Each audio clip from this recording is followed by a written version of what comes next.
আসবো। পৌর স্বর শুনতেই উঠে বসল সে। দাদাজান প্রবেশ করলেন ঘরে, চেয়ার টেনে বসলেন একটু দূরে, গম্ভীর স্বরে শুধালেন, কেমন আছো নাতবু? এই বুড়োকে তুমি ঘৃণা করো তাই না? হঠাৎ এমন বাচ্চামো প্রশ্নে অবাক হলো ওয়েন্ড্রিলা, উত্তর দিল না। আওয়াল সাহেব দীর্ঘশ্বাস ফেলে বললেন, আমি তোমার অপরাধী। বিয়ের শর্তটা আমি অব্রকে দিয়েছিলাম। বিয়ের দিন তুমি যখন পালিয়ে গেলে আমি ভয় পেলাম যে আদৌ তোমাদের সম্পর্কে কোনো ভবিষ্যৎ আছে কিনা। কিন্তু দেখো, আজ আমি চোখের সামনে ভবিষ্যৎ দেখতে পাচ্ছি। ভবিষ্যতের টলমলে ভবিষ্যৎ। এত সুন্দর দিনে তোমাদের মধ্যে বিবাদ। এখন তোমার সাথে আমার বংশধরের কাছেও আমি অপরাধী। তাই তোমাকে কিছু বলা প্রয়োজন। জানো না তো, আমার শর্তটা পুরো বৃথা হয়ে গেছে। অব্রকে আমি টাকাটা সেরেছিলাম তোমার অসুস্থতার সময়। তখন অব্র টাকার প্রয়োজন ছিল খুব। ও লোনের টাকাটা সব খরচ করে ফেলেছিলাম, কিন্তু ছেলেটাকে টাকা নেইনি। কি বলেছে জানো? বলেছে আমি টাকাটা নিলেই আমাদের সম্পর্কটা দর কষাকষি সম্পর্ক হয়ে যাবে, আমার ভালোবাসায় বিবর্ণ হয়ে যাবে। আমার নাতি বলে বলছি না, ছেলেটা সত্যি তোমাকে ভালোবাসে। ও আমাকে বলেছিল ও তোমাকে টাকার জন্য বিয়ে করেনি, শুধু টাকার লোভে তাড়াতাড়ি বিয়ে করেছে। কিন্তু বিয়ে যখনই করতো তোমাকেই করতো। আমি বিশ্বাস করিনি, তবে এখন সেটা উপলব্ধি করি। ছেলেটি তোমাকে কত ভালোবাসলে নিজেকে ভাঙতে পারে আমি দেখেছি। আমি বলবো না ওকে ক্ষমা করে দাও, তবে একটা সুযোগ দাও, নিজের জন্য, যে আসছে তার জন্য। খুব শান্ত স্থিরভাবে কথাগুলো বললেন দাদাজান। ওয়েন্দ্রিলা কিছুই বলল না, শুধু শুনল। দ্বিধান্বেষী হৃদয় সিদ্ধান্ত নিতে পারছে না। অভ্র যা করেছে, এত জলদি সবকিছু ভুলে যাওয়া কি আদৌ সম্ভব? দাদাজানের সাথে কথা বলার পরপরই প্রবেশ করলো অভ্র। ওয়েন্দ্রিলা বিছানায় হেলান দিয়ে বসে আছে, খুব ক্লান্ত দেখাচ্ছে তাকে। শূন্য দৃষ্টি বাহিরের দিকে। অভ্র বিছানার কাছে এসেই দাঁড়িয়ে গেল। জড়িয়ে ধরতে ইচ্ছে হলো মেয়েটাকে। ইচ্ছে হলো পৃথিবীর সব আনন্দের খোরাক তার পদতলে বিছিয়ে দিতে, তার দাস হয়ে তার সব অভিমান কষ্টের ভার নিয়ে নিতে। কিন্তু সেই সুযোগটা দিল না ওয়েন্দ্রিলা। ম্লান স্বরে বলল, আমি বাড়ি যাব। কথাটা শুনতেই অভ্রের মনে হলো প্রাণে প্রাণ ফিরে পেল। হাঁটু গেড়ে বসলো ঠিক তার সামনে, আকুতি ভরা টলমলে স্বরে বলল, সত্যি?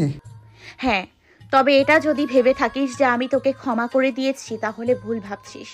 আমি শুধু আমাদের দ্বিতীয়বার সুযোগ দিতে চাই, কারণ যে এসেছে তার তো কোনো দোষ নেই। তোর শাস্তি সে কেন পাবে? অভ্র চুপ করে অপরাধীর মতো দাঁড়িয়ে রইল। একটা সান্ত্বনা, তার পুতুল তার কাছেই থাকবে।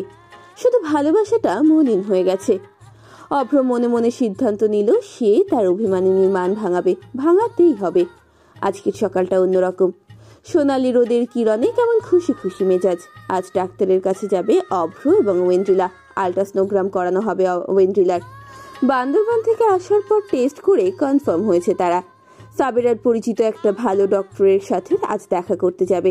বান্দরবান থেকে আসার পর থেকে ওয়েন্দ্রিলা তীব্র শীতল হয়ে গিয়েছে। না পারতে কথা বলে না, রাতে ঘুমানোর সময় বুকে শোবার বাহানা করে না। কিন্তু অভ্র সবটা মেনে নিয়েছে, সে প্রচেষ্টা ছাড়ছে না। পারলে হৃদয় অর্পণ করতো তার চরণে। বাইক বেচে দিয়েছে, একটা সেকেন্ড হ্যান্ড গাড়ি কিনেছে সে, যাতে কোনো সমস্যা না হয় ওয়েন্দ্রিলার। গাড়ির দরজাটাও খুলতে দেয় না ওয়েন্দ্রিলাকে। ওয়েন্দ্রিলা তবুও নীরব। 3 জনের পর ওয়েন্দ্রিলা সিরিয়াল এলো। ডাক্তার একজন বৃদ্ধ মহিলা, চশমার ফাঁক থেকে ওয়েন্দ্রিলাকে দেখে বলল, এই প্রথম? জি। আচ্ছা শোও, আর তুমি বাইরে যাও। অভ্রকে বাইরে যেতে বলায় সে কপাল কুঁচকে ফেলল। কেন? তুমি এখানে থাকবে নাকি? হ্যাঁ, আমার বাচ্চার হার্টবিট শুনবো আমি। কি অদ্ভুত, পুরুষরা তো থাকে না বাবা। আমি থাকবো। আমার বউয়ের আল্ট্রাসাউন্ড হচ্ছে, অন্য মহিলাটা দেখছি নাকি? অ্যাসিস্ট্যান্ট হেসে ফেলল। ডাক্তার বলল মহাবিপাকে।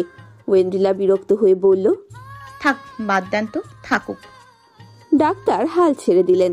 তিনি তার কাজ শুরু করলেন। স্ক্রিনে ওয়েন্দ্রিলার পেটের ভেতর ছোট্ট কিছু দেখা যাচ্ছে। অভ্র ভালো করে দেখতে চেষ্টা করলো। সে ওয়েন্দ্রিলার হাত আঁকড়ে ধরলো, তার হাত কাঁপছে। ধীরে ধীরে ডাক্তারের চোখ মুখ কুঁচকে এলো। চিন্তিত স্বরে বলল, আপনারা প্রস্তুত তো? কিসের জন্য? ওয়েন্দ্রিলার অবাক প্রশ্নে মহিলা ডাক্তার কিঞ্চিত চিন্তিত মুখে বললেন, ট্রিপলেটের জন্য। আমি তো 3 থেকে আলাদা হার্টবিট শুনতে পাচ্ছি। 1 2 3। 3টে? আপনার ভুল হচ্ছে না তো? কি বলছো মেয়ে? আমি কি আজকের ডাক্তার? 25 বছরে এই লাইনে। ডাক্তারের কথাটা শুনতেই তড়াক করে তীক্ষ্ণ দৃষ্টিতে চাইল সে অভ্রের দিকে। অভ্রের চোখ মুখ উজ্জ্বল, আনন্দ যেন ঠিকরে পড়ছে। ওয়েন্ড্রিলার চাহনি মর্মার্থ বুঝতে অসহায় স্বরে বলল, আমার দোষ নেই। ডাক্তার বিড়বিড় করে বললেন, স্ট্যান্স। এবার সাউন্ড বাড়িয়ে দিলেন। ছোট্ট কিন্তু স্থির হার্টবিট শুনতে পেল অভ্র। তার চোখ ভিজে এলো। ওয়েন্ড্রিলার হাত ধরা হাতের বাঁধন আরো শক্ত হলো। ডাক্তার বলল, বংশে যমজ বা ট্রিপলেটের হিস্ট্রি আছে? 14 গোষ্ঠীতে নেই। এই খুব ইউনিক কেস, জানেন তো? আপনারা কি প্রস্তুত? কারণ ট্রিপলেটের জন্ম দেওয়া পালা খুব কঠিন। ওয়েন্ড্রিলা এবার কিঞ্চিত ভয় পেল। চিন্তার মেঘ নেমে এলো তার মুখে। কিন্তু অভ্র আত্মবিশ্বাসী স্বরে বলল, আমি সামলে নিব ইনশাল্লাহ। আমার বইয়ের খেয়াল আমি রাখতে পারবো। এত উত্তেজনার প্রয়োজন নেই। কথাটা ফলেও গেল। প্রথম 3 মাসে ওয়েন্ড্রিলার খাবারের প্রতি তীব্র অনীহা এবং অরুচি দেখা গেল। সে কিছুই খেতে পারে না, যা খায় সবটা উগড়ে দেয়। এমনও হয়েছে যে পানিও বমি করেছে। এই পুরো মুহূর্তগুলো অভ্র তার পাশে ছিল। সে উদ্বিগ্ন হতো, ব্যাকুল হতো, কিন্তু প্রকাশ করত না। যা খেতে ভালোবাসে ওয়েন্ড্রিলা সেটাই তার সামনে এনে দেওয়ার চেষ্টা করত। একদিন রাত 3:30-র সময় চটপটি খাবার বায়না করলো ওয়েন্ড্রিলা। অভ্র সাথে সাথেই ফোন করলো বিল্লালকে। রাত 3:30টায় এক দোকান খুলিয়ে চটপটির জিনিসপত্র কিনে আনলো। ইউটিউব দেখে দেখে সেটা বানানোর চেষ্টা করলো। সারা রাত কাটলো এইভাবেই। অবশেষে সকাল 10টায় চটপটি পরিবেশন করা হলো। ওয়েন্ড্রিলা 1 চামচও খেতে পারলো না, বমি করে ভাসিয়ে দিল। কিন্তু কোনো অভিযোগ নেই অভ্রের। ওয়েন্ড্রিলা অবাক হয় ছেলেটার ধৈর্য দেখে। এই ছেলেটাই কি সে যে কলেজের সামনে মারপিট করে বলতো? হাসি পায় ওয়েন্ড্রিলার। অভিমানের দেয়ালটা কমতে লাগলো ধীরে ধীরে। কিন্তু এত বড় অন্যায়ের শাস্তি তো এত কম হলে হয় না, তাই নিজেকে কঠিন বানিয়ে রাখলো সে। ধীরে ধীরে পিঠখানা বড় হতে লাগলো ওয়েন্ড্রিলার। ভারী হচ্ছে পা, হাঁটতে কষ্ট হচ্ছে। যত দিন যাচ্ছে ভেতরের লালিত 3টে প্রাণ বলিষ্ঠ রূপে নিজেদের জানান দিচ্ছে। এই তো সেদিন রাতেই ঘুম ভেঙে গেল ওয়েন্ড্রিলার। তীব্র পেটের ব্যথা অনুভূত হলো, ছোট ছোট পায়ের জোর অনুভূত হলো। সেই লাথিতে ঘুম ভেঙে গেল অভ্রেরও। অভ্রের এই কয়দিন একটা স্বভাব হয়েছে, ঘুমাবার সময় ওয়েন্ড্রিলার পেটে হাত রেখে ঘুমায়। পরপর 3টে লাথিতে ঘুম ভেঙে গেল। উঠে বসে নিষ্পলক তাকালো ওয়েন্ড্রিলার দিকে। ওয়েন্ড্রিলার চোখ মুখ চকচক করছে, অবিশ্বাস্য দৃষ্টি তার পেটের দিকে। অভ্র পেটের কাছটায় মুখ নিয়ে শুধালো, আম্মা, তুমি কি বাবার কণ্ঠ শুনতে পাচ্ছ? সাথে সাথে আর একটা লাথি অনুভূত হলো।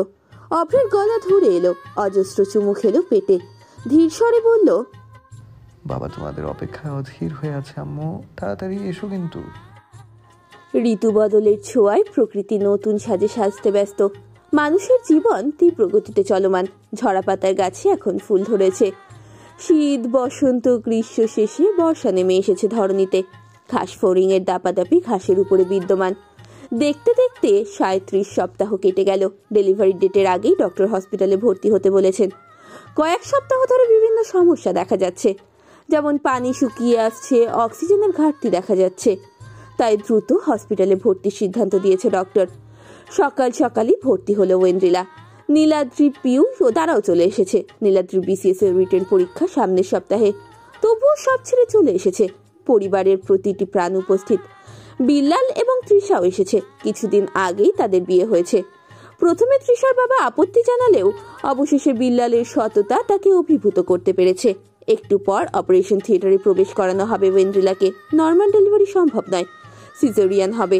যখন নার্সরা তাকে নিয়ে যেতে এলো, ওয়েন্ড্রিলার হৃদয় নড়ে চড়ে উঠল। ভয় হলো ভীষণ। অভ্রের দিকে চাইলো কাতর নয়নে। 9 মাসে ছেলেটাকে শাস্তি দেওয়ার নামে নিজেদের মাঝে একটা দেয়াল তুলে রেখেছিল, অথচ এখন ভয় হচ্ছে। আর যদি ফেরা না হয়, তাহলে কি তাদের গল্পটা অসম্পূর্ণই থেকে যাবে? অভ্রের হাতখানা শক্ত করে ধরে ধীর স্বরে বলল, আমাদের হিসেবটা এখনো শেষ হয়নি, কিন্তু অপেক্ষা করিস। আর যদি না ফিরি? খবরদার এমন কথা বলবি না, আমি তোর অপেক্ষায় থাকবো। অভ্রের দৃঢ় কণ্ঠ। ফ্যাকাশে হাসলো ওয়েন্ড্রিলা। অবশেষে তাকে নিয়ে গেল নার্সরা। অপারেশন থিয়েটারের বাইরে অপেক্ষা করছে সবাই। 2.5 ঘন্টা পেরিয়ে গেছে। অভ্র থমথমে মুখে বসে আছে। 2 ব্যাগ রক্ত লেগেছে। নীলাদ্রির মুখখানা ভীত। পিউয়ের হাত ধরে বলল, পিউ, তুমি ভেতরে গেলে আমি তো বেহুশ হয়ে যাব। ভালো হবে তো, আমরা দুজনেই বেডে শুয়ে থাকবো অজ্ঞান হয়ে। মজা করো না। আচ্ছা, হাদারাম করব না। তুমি একটু সাবধান হয়েও, বলা যায় না আমরা তিনজন হলে তোমার যে স্ট্যামিনা। তুমি দিন দিন নষ্ট হয়ে যাচ্ছ। হেসে উঠল পিউ। অবাক হওয়ার ভান করে বলল, বেশি নষ্ট না, কম নষ্ট। এর মাঝেই নার্সরা বেরিয়ে এলো। 3টে নবজাতক তাদের হাতে, একটি মেয়ে এবং 2টো ছেলে। মেয়েটির আদল একেবারে ওয়েন্ড্রিলার অনুরূপ, ছেলেরা অভ্রের প্রতিচ্ছবি। ছোট ছোট 3টে শরীর। অপারেশন শেষ হয়েছে।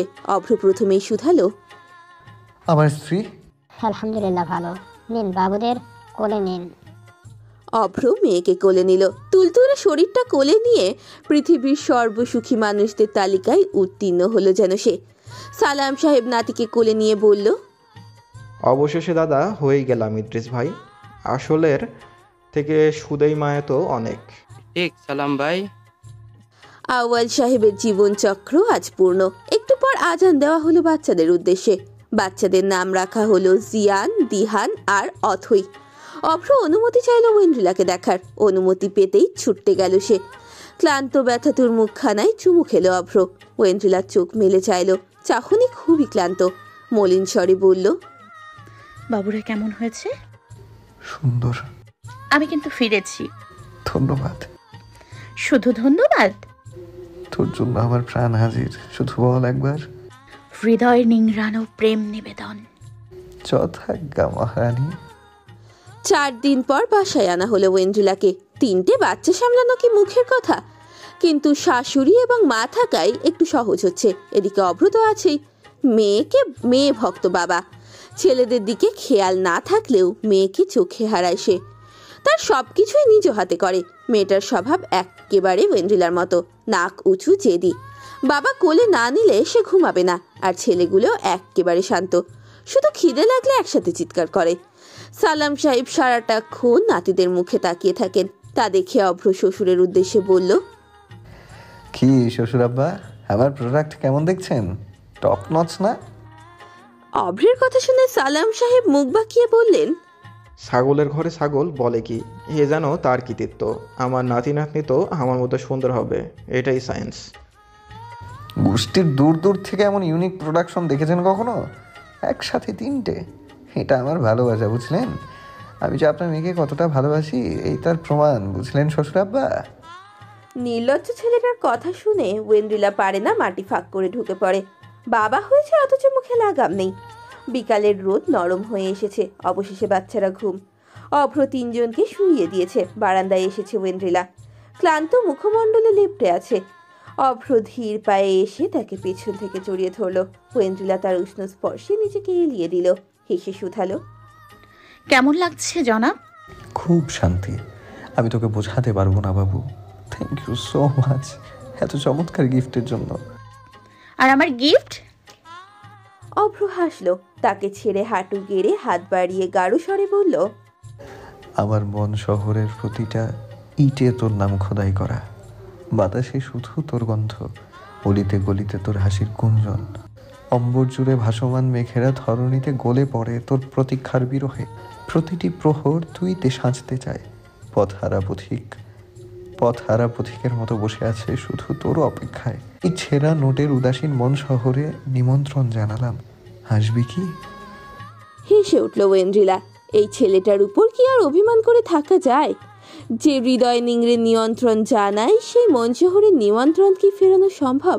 ওয়েন্ড্রিলা পারল না। অবশেষে ছেঁড়া নোটের মন শহরের নিমন্ত্রণ অকুলসিতভাবেই গ্রহণ করলো আমড়া কাঠে ঢেকে। চলতে থাকলো তাদের টক ঝাল মিষ্টি গল্পটি।